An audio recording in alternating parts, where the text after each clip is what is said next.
Welcome back to the Mind Goals podcast hosted by yours truly, Siobhan Higgins, sport and performance psychology consultant, yoga instructor, and professional soccer player. Today, I do not have a special guest with me. I am the special guest. I'm doing a solo episode in honor of episode 20, which is unreal. And I'm here to talk to you guys about my ACL recovery. Tomorrow will be 1 month since my ACL meniscus knee surgery.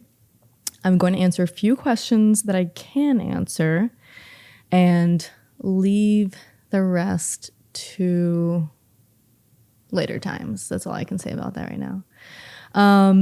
First and foremost, how did I get injured? Yeah, I got injured while I was playing soccer professionally abroad in Northern Ireland in March of 2023. So fast forward a year and a half, we are currently in August of 2024. So yeah, it's been a minute. And a lot of people, when I finally posted on my social media that I was recovering or having my surgery, asked me, I thought you already had your surgery or thought you already recovered. No, I actually endured a series of unfortunate events, to say the least.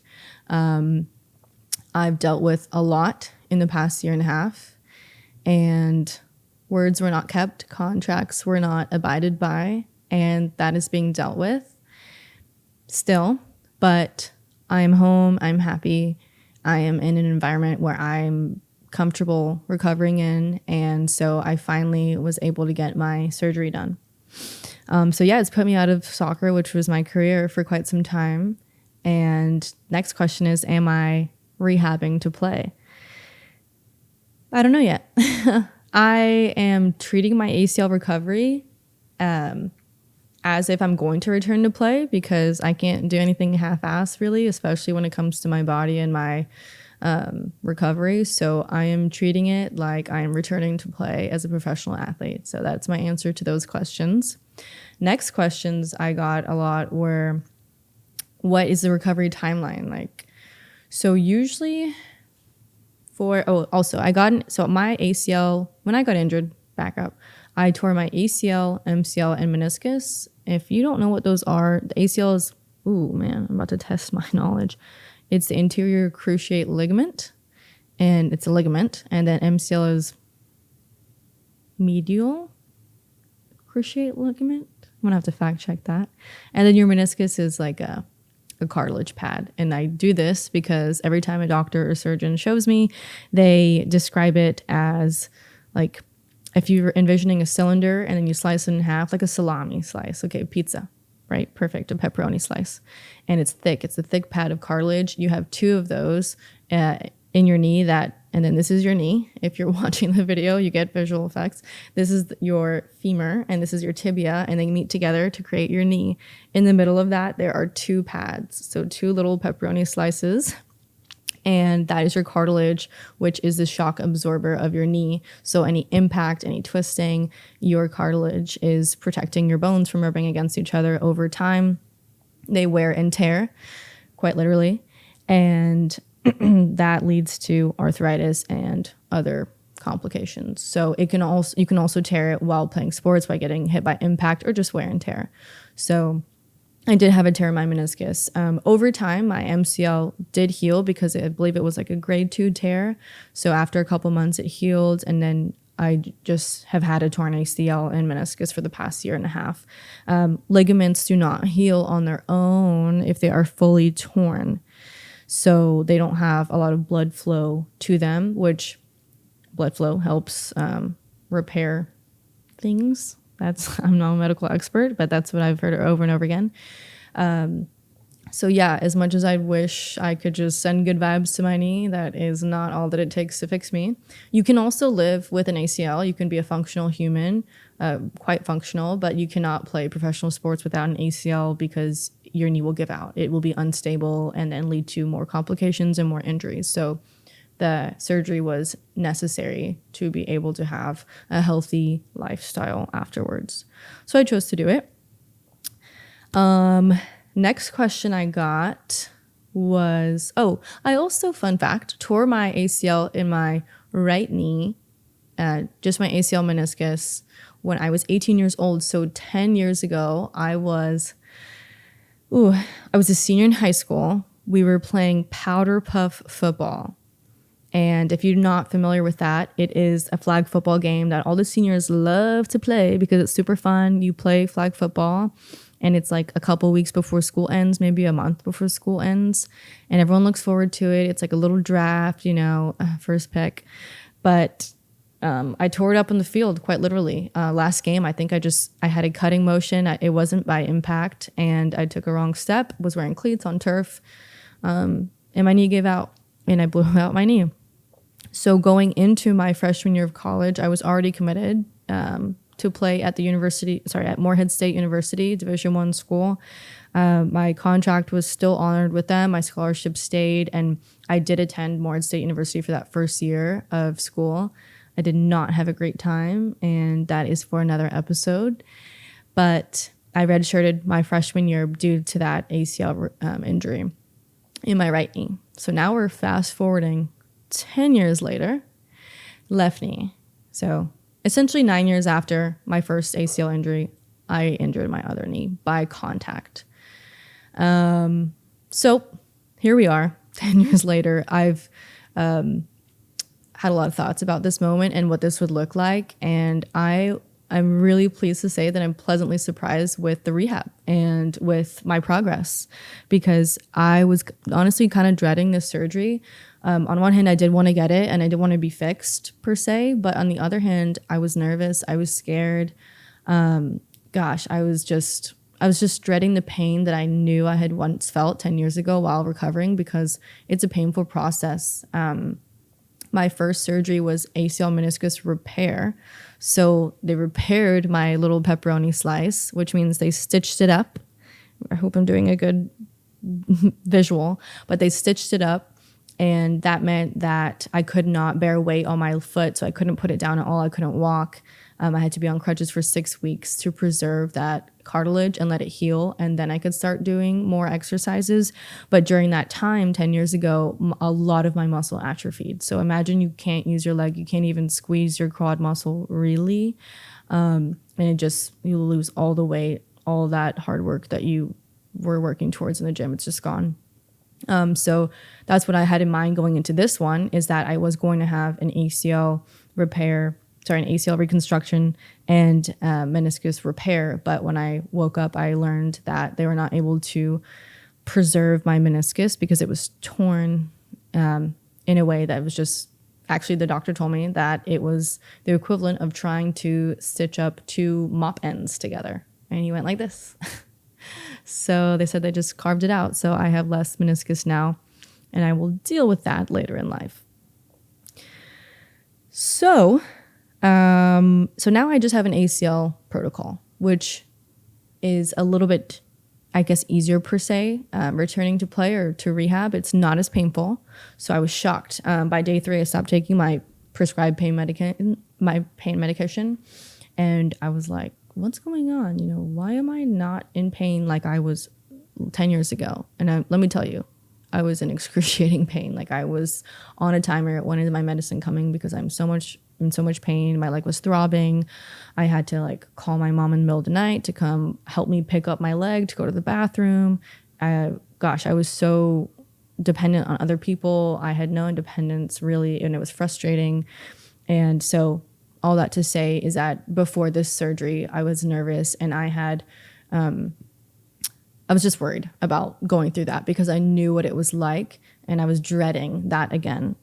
So I am pleasantly surprised and happy to inform you guys that it's been a really good recovery so far. I'm 1 month out as of tomorrow. My progression is great. I'm trying to ditch my brace. I can't yet because it's helping me recover. I'm not wearing it right now, but I can do quite a lot.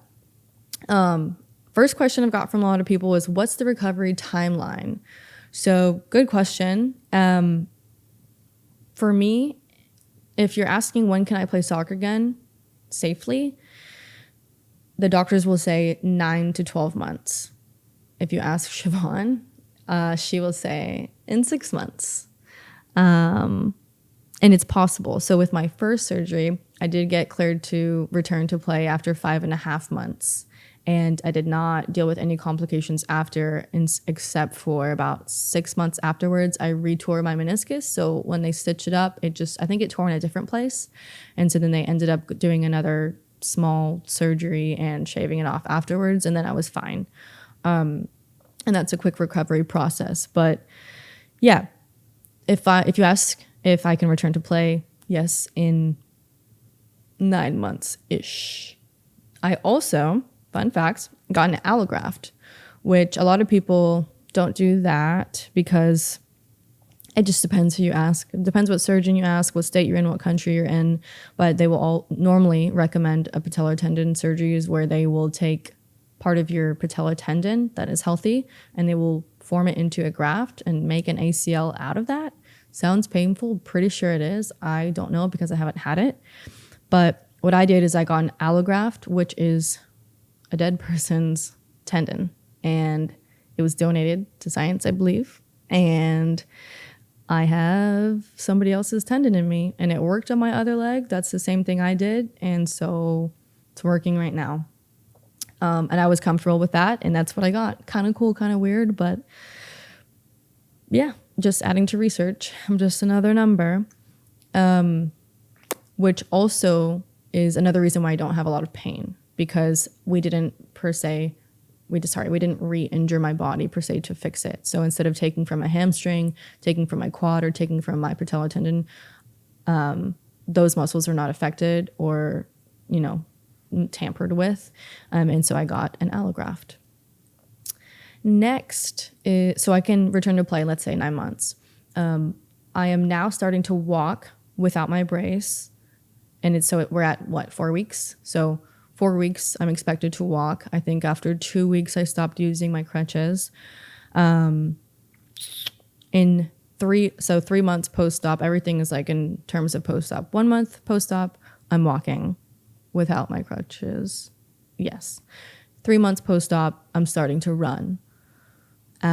6 months post-op, you should be able to play your sport. And then 9 months, play your sport, like full 100%, go into tackles. People, you're not really worried about it. Like your knee should be healed. You should be strong enough. What I'm learning is that a lot of this process is really just to strengthen the muscles around my knee.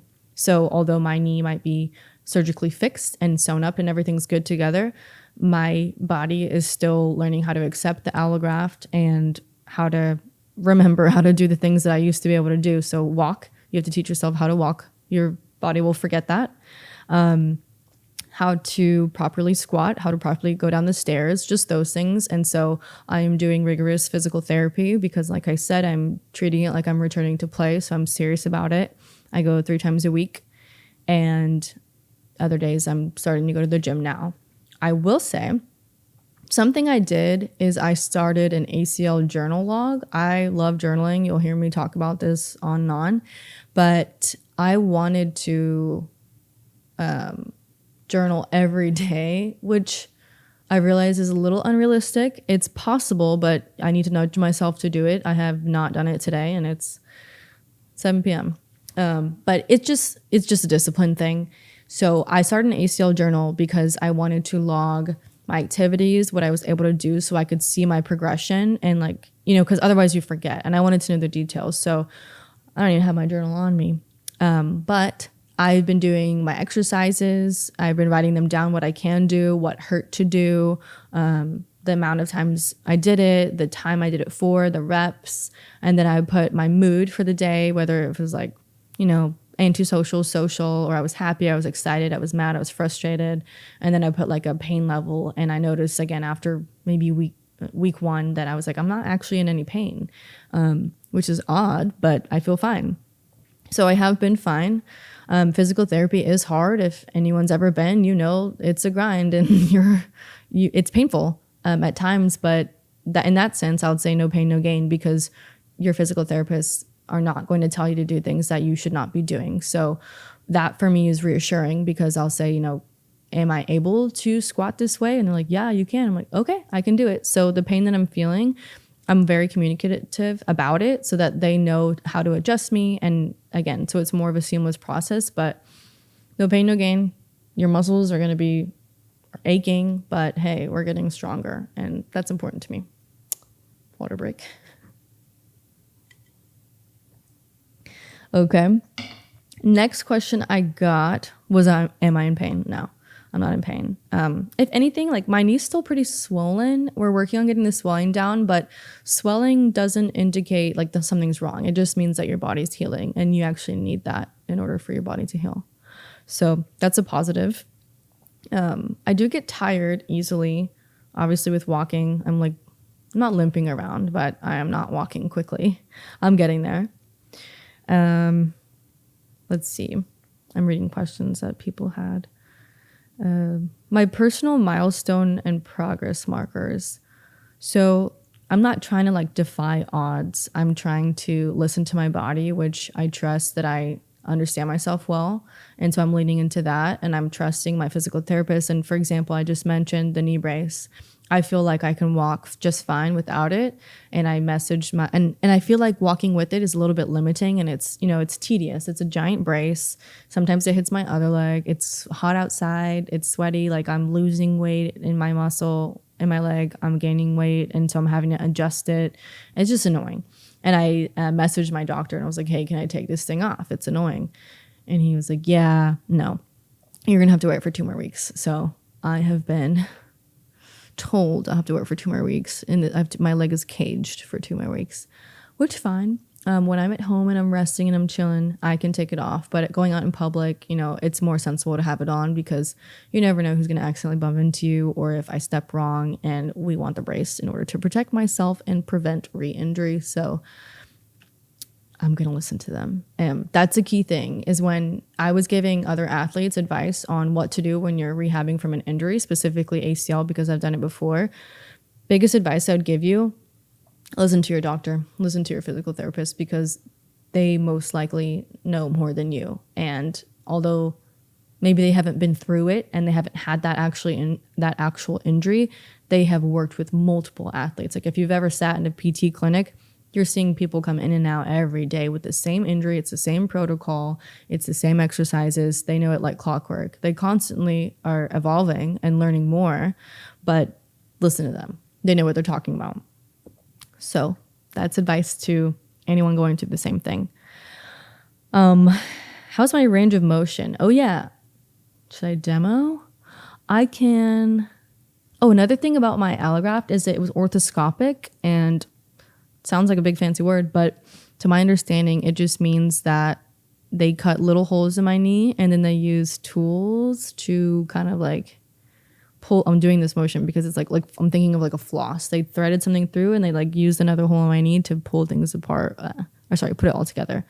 That is my understanding, and that's my normal human like description of it. Okay, now I'm showing you my knee. I don't know if it's actually on the camera. I have 4 little scars. The reason I'm showing you is because I'm going to practice my flexion. So I have to practice bending my knee every day. Normally I use something and I'll like you pull it around and then you'll push it up. So I'm going to tell you right now, this is a little painful, TBH. But you use like a belt or like a strap and you'll pull it all the way. This is painful, but like 4 out of 10. I could go more. I'm probably not going to. But yeah, flexion is decent. I'm happy that I can bend it this much because I can sit and read my book or whatever. But flexion is important. So this is flexion of the knee, and then this is extension. Extension is also important. Basically, you are constantly working on that to get to a point where both of your knees have the same sort of extension and flexion. So far, on track. So far, I think I'm ahead of the game on that one. Today I did 143 degrees, if that means anything to anyone listening. So we're on track. It is super important. I've heard this from early on. Like my surgeon said, if you don't get to a certain range of motion in week 1 or 2, I will put you back under, I will bend your knee myself, and then we'll wake you back up. So I was like, oh, sounds not fun, and I don't want to do that. So I'm going to work on it at PT. And so yes, physical therapy is hard. I'm referring to it as PT, but And that's what I mean by, yeah, it does hurt because it's quite literally very painful, but you have to push it. Otherwise, it's just going to affect you later in life. It's like, truly, there are people that have reached out to me and said, like, yeah, I'd never got my full range of motion back. That sucks. This person cannot bend their knee like they used to because I don't know. It could have been for different reasons, but for me, I want to do as much as I can to prevent not being able to get it to full range of motion. So I'm serious about it. Let's see. How am I managing the psychological effects of my recovery? Honestly, again, surprisingly really well. I think that I would attribute that to my support system, meaning like my boyfriend and my friends and my family, everyone, and then strangers and people who are, acquaintances that I never thought would reach out and have. Even the smallest message, even just checking in to check in means a lot. I promise you it means a lot to an athlete, especially if they're going through something like this. It's like when someone reaches out to you to like just check in general, but when you went through a major operation and you're an athlete and this kind of pauses your whole world and rocks your world for a second, it means a lot. And the way that my people have showed up for me it's kind of brought me to tears and like happiness. I'm not going to cry right now, but it's been amazing. Like I've had people stop by, I've had people send gifts, write notes, drop a text, send a call me on FaceTime so I could do my exercises, just hold me accountable. All those things have meant so much to me. And that is what I needed. And I knew I needed that. So I'm happy to be home and get that. Another thing is, I think my mindset, like my attitude going into this, like I mentioned before that I was worried and scared, but, it's something that had to be done, something that I needed. And I was again reassured by my people and my doctors and physical therapists that it would be okay. And so, hey, it actually is okay. Whenever you have a thought and you're like, I guess I could relate it to like anxiety. I don't experience it that much, but to relate it to people that do, that thought that you have that's just eating away at you, and then you do the thing and you're like, oh, it's actually not that bad, or oh, it's fine. This is exactly what just happened. So I have surprisingly been very positive about this process. I've been excited to go to physical therapy. Like I'm telling you, like I'll do my hair in like a little braid and I'll go to physical therapy. I'll get like a new workout outfit. I'm like, time to go to physical therapy. Even though it hurts a little bit, like it's not excruciatingly painful. I see it as getting better, and I see it as I'm grateful to have the opportunity to be able to rehab. Like I am truly grateful because for the longest time I wasn't able to have it. Not that it was taken away from me, but it wasn't provided for when it should have been. And so instead of it being, what's the word I'm looking for? My surgery should have been dealt with, and it wasn't. And so me seeing that I'm finally able to get it, it feels more like a privilege, even though it should not. And I just feel more grateful about it. Is really what I'm trying to say, is that I'm happy to have it done. I feel blessed that I'm able to do it, have a great doctor, have a great physical therapist, support system, and just where I am. I feel very comfortable and happy about my situation. And so I have more gratitude about it. So it's been going really well. I'm excited. Again, like truly not many complaints. That's the weird thing, is that I'm shocked. Week 1, I would say it was frustrating because I'm a pretty independent person. I like doing things on my own. I don't like asking for help. Like there's times where I look around the room like, what's in arm's reach? I don't have to ask anyone for it. Or like I wanted one of those pincher things so I could just like reach across. But in reality, someone's 10 feet away and they're like, what can I do for you? How can I help you? I don't know. I don't like people feeling sorry for me. I don't like people doing things for me. But if you let them, it's really nice. And I would encourage you to let people do things for you, even if it's hard. So week 1, I felt pretty incapable of a lot of things. It was frustrating, but reminding myself it's just temporary was key. Like, this is just going to suck for 3 weeks. This is just going to suck for 1 month. This is just going to suck for however long. It is just temporary. Like, think about it. It's already been a month. I'm doing so much on my own right now. So again, if you're listening, it's temporary. And usually you can apply that to anything. Something's sucking right now, it's a temporary feeling. Even if it's temporary for 3 weeks, 4 weeks, a month, 2 months, that's temporary. You have to think of what's after that. Like, you can't have tunnel vision. I've learned this by talking to a lot of mentors. Don't have tunnel vision. That's where it'll eat away at you, because all you can see is that one bad thing, this one thing that sucks, this one thing that's not going right. And then you lose sight of all the other things that are going well, or all the things that are going to happen. And so you lose gratefulness or gratitude, because you're so focused on this one little thing. And it could be a big thing, but you're so focused on it that you're taking away from the things that are actually pretty great. So being cognizant of your gratitude where you are, it's okay to sulk for a second. Again, I've sulked before, but the best part is to move forward. It's okay, sulk about it, move forward, look to the future, be optimistic. You can't stay stuck in that tunnel vision.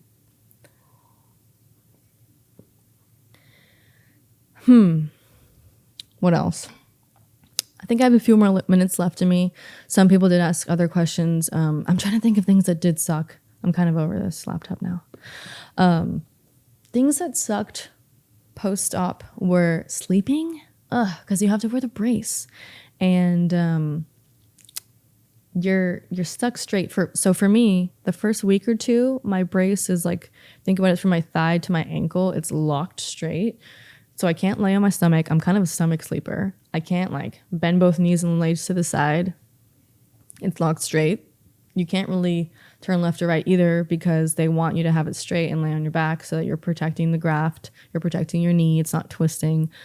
And then it's just uncomfortable because it's touching your other knee. So going to sleep was kind of annoying. Things that I did to help me was read before bed, turn on white noise, tire myself out so that I would want it to sleep, have a fan, turn the AC, make myself cozy. I think sleep was the biggest one for me. That kind of sucked. The other thing, I have not hit bumps in the road yet. I'm sure they will come, but I've been blessed to not have any complications right now. I did, if you guys follow me on social media, I did have a blister, a nasty little blood blister on my knee. We don't exactly know where that was from. After my follow-up appointment, my doctor said that they think it was just from the rubbing of the brace, or it was too tight, or the wrap was too tight. It looked kind of gross and concerning, to be honest. It was like a full blood bubble. And no, I didn't poke it. They told me not to. I couldn't just drain it, but I just let it deflate. I think I woke up one day and it was deflated, and this is kind of gross, but it was probably in my brace, you know what I mean? Because then I used a tissue and I kind of dabbed it, and it was bloody. So that was gross. That's a small thing. And then it dried up into a scab, and then it flaked off like a scab, and now it's fine. That's my blood blister story.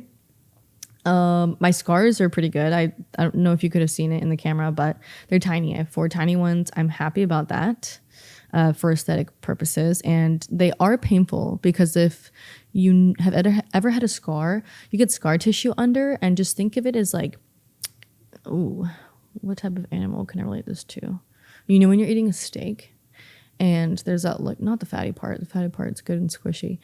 The harder part, the gristle, we're going to call it, that part, that is what it feels like underneath your scar, except it's painful. So what they have to do is quite literally dig in with shea butter and shea and cocoa butter, Dr. Palmer's, I think that's what the brand is.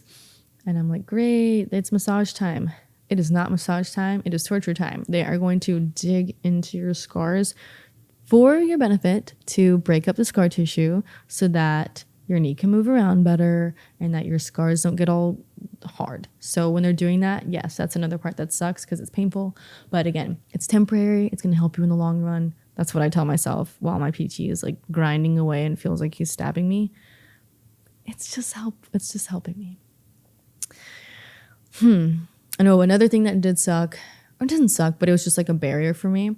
When I first started to get on a stationary bike, because that's the first cardio that I can do. I can't run, I can swim, but I can't kick, so I'm not kicking. I could only use my arms if I were to swim. I got on the bike, and range of motion, right? So how much I can bend my knee is important. And I was like super high on the bike, and so I couldn't bend it that much. It's like going literally this slow as molasses. And it was just frustrating because you feel like it's riding a bike. It should be easy, but it's hard for me. And it's a little painful, and it's like my knee was so swollen at the time. I think this is maybe week 2 or 3, and I was so excited to get on the bike and do something, but I couldn't really do it. And I was like, damn, I think I'm about to cry because I'm so frustrated. That's the type of person I am, is when I do get very, very frustrated, I will shed a little tear. And it was pissing me off, but I finally got it. And I like, if I had this soundtrack playing in the back of my mind, it would be like, dun, dun, dun, dun, dun, dun, dun, dun, like something of like whatever. You're overcoming something and it happens, and it's like a barrier that you broke. For me, that's what it felt like. But it was very frustrating. I shed a little tear, and I was like, great, I cried in PT today. Whatever. This is going to be the first of many. Quite literally putting tears and blood, sweat, and tears. And blood can be my little blood blister. Sweat, yeah, because PT sessions are not light work. Like, you are going to the gym. It is a gym session. So that happened once. I think week 3 I might have cried too, just randomly. I remember sitting down with my boyfriend, and it's just like such a hassle doing things. Now I'm more mobile and able-bodied, but before, like, again, I don't like other people doing things for me. It's a hassle for me to move around. So when I was finally in the apartment by myself and doing things, imagine me hobbling around, getting from the car to the apartment, setting up my little desk, having my snack, getting my water next to me, propping up my laptop, my blankets there, and sitting there, and you finally relax. And I was like, look over, and I forgot my charger, and my phone or my laptop's on like 5%. Like, that was my 13th reason of the day. And just frustrating. I think one time also I like knocked over a coffee, and I'm just sitting here looking at it, like trapped in my little bed desk, just looking like, be serious. But I just laugh at it because it's just, of course that's going to happen. Like, that's life playing jokes with you. Life wants you to laugh at it. Like, I'm not going to let that coffee ruin my day. So that's just another thing. Just little things like that. Like, that was frustrating.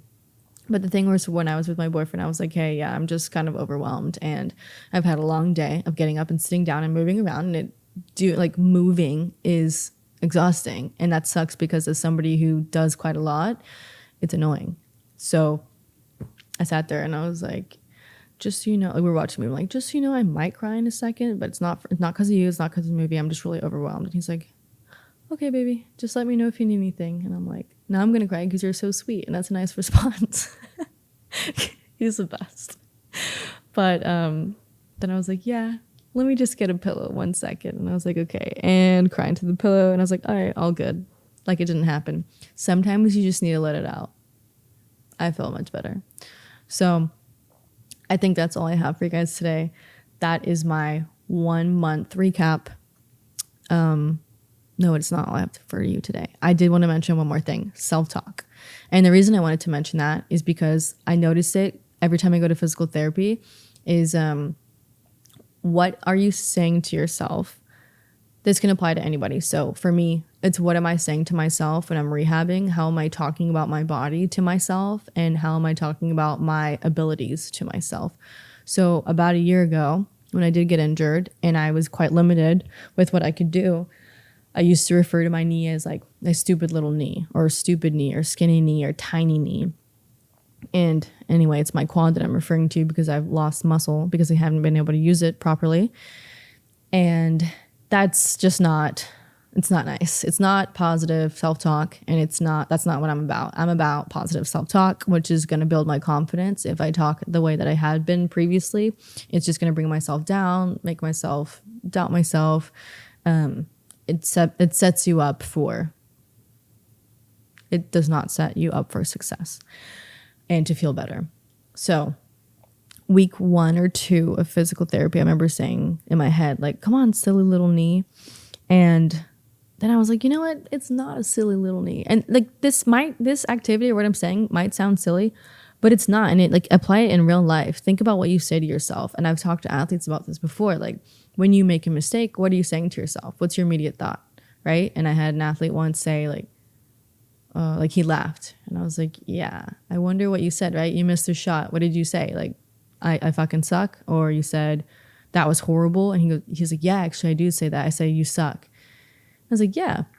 Do you think that's nice? Like, do you think that helps you? I mean, to be honest, if it helps you, sure, maybe say it.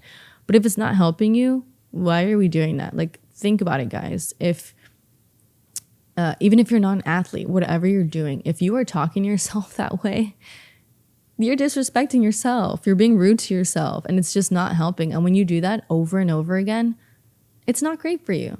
Have you guys ever heard of that like little flower experiment where people like they've watered 2 flowers the same exact way? One, like, I don't know if believe it or not, but someone like spoke very positively and nicely to this flower, was like, you're such a great flower, whatever, encouraged this flower, spoke to it kindly, and then to another one like yelled at it and like said mean things. The other one grew, right? The other one grew so much like more and better and fruitful, and the other one did not. Okay, we are kind of the same. That's the analogy I'm trying to make, is if you are constantly talking to yourself and saying bad things, like criticizing yourself, you're not going to feel great. And it seems so simple, but think about it. So I would challenge you to think about what you're saying to yourself, because it's so important, and it takes time. It's truly like, it's a bad habit, right? You'll say something like, oh, I suck, right? If you're an athlete, you did something like, shoot, I'm the worst, or I'm terrible. But you're not actually terrible. You're not the worst, and you're not bad. It was just a bad shot. You're just having a bad game. You're just having a bad time. You don't actually hate it. You do like it. It's this moment. So what can you say to yourself to replace those phrases that you are saying? And so for me, at first it was like my stupid knee or my tiny knee. Now I'm saying my, little knee. It is a little knee. Or I'll encourage myself in my head. I'm like, go little quad, go. Like whatever you need to do, it's going to be whatever it is for yourself. But self-talk is important. That's what I'm trying to get at here.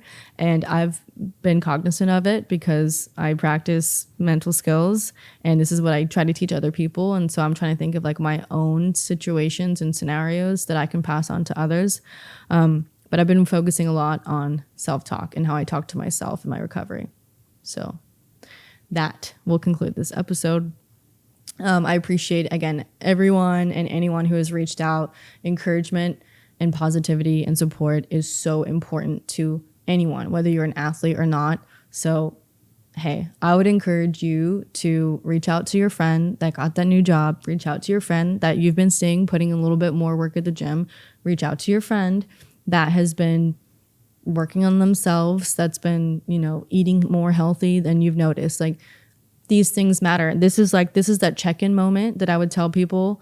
Don't check in just when things are bad, or don't check in just when things are going wrong. Like, check in to say, hey, I've noticed that you've done this and I'm proud of you. Sometimes people just want to know that someone's watching, that their progress is noticeable, and that somebody cares. And so that's my message to you guys today. Thank you so much for all the encouragement. It's truly helped me. Again, if you are listening, your support helps. It's been boosting my confidence and boosting my progress. So just know that literally, even if I don't know you and you've told me good luck, it has helped. So thank you from the bottom of my heart. And episode 20 in the books.